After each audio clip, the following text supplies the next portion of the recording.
Got the clutch on the 454. Got the exhaust manifolds pulled off. It had a broken off bolt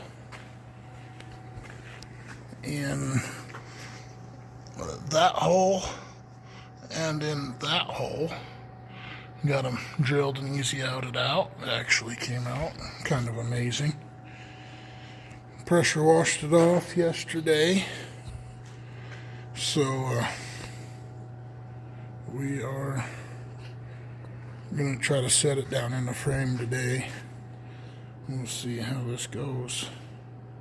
I got to put the motor mounts on it, and I want to pull that thing right there out just so I can see if that goes to the oil galley or to antifreeze. I don't know. We'll find out in just a minute. Where the fuck do we shut this thing off at?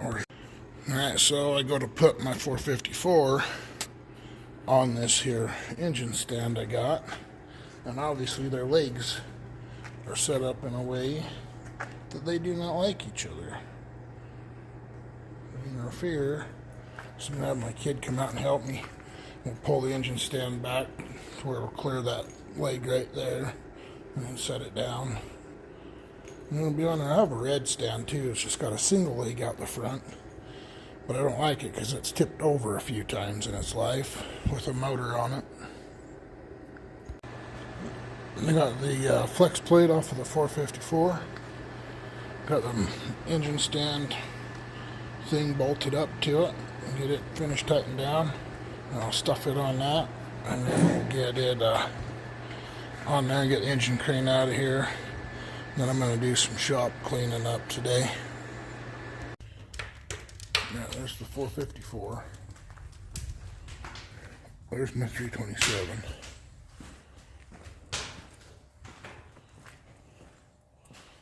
The 454 ain't in here because it's my firewall back there too hard. The motor mounts are easy to change. I can just unbolt them, slide them forward to make them work. But my bell housing bolts down to my cross member right there. So I'd have to slide it forward, and it rises, so the more further you go forward, the more it rises. So I got a dilemma with that. And then my clutch linkage bolts to the motor, which I was going to build a bracket to come out to hook my clutch linkage up to, but my clutch, so that was doable. I didn't want to beat in my firewall because it's a truck that I plan on having as a show truck forever. And I don't want a big old dented in thing. My cross member, I could cut it on both sides, weld a piece of plate in on each side and slide the center part forward to move my tranny forward. But then I'd have to lengthen my drive line. And so I've decided I'm going to, obviously, because you see my 327, I started tearing it down. I'm going to tear it completely down, take it to machine shop this week, get it bored over another 10 thousandths. It's bored to 10 right now, but we'll bore it a little bit more. Put all new pistons, rings, everything in it, complete rebuild on it, and then we will have the little 327 back in here to go to Moab for car show, which would be a good time. So I'm going to save the 454. I'll put it in it at a later date, but I'll save it, and when I tear the truck completely down in the next year or so, I can completely redo it from the frame up.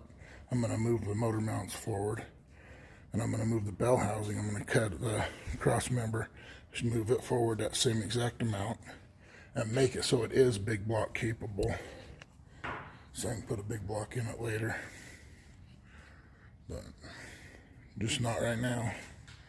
Kind of sucks to put some money into a motor I can't put in it yet, but and I could if I didn't care. If I didn't care, I could beat the firewall in on both sides. It's only got to go like 1.5 inches, so I could beat them in, or I could cut them, weld plates in, but I want to try to keep it as close as I can, so that's what the plan is now. 327 again.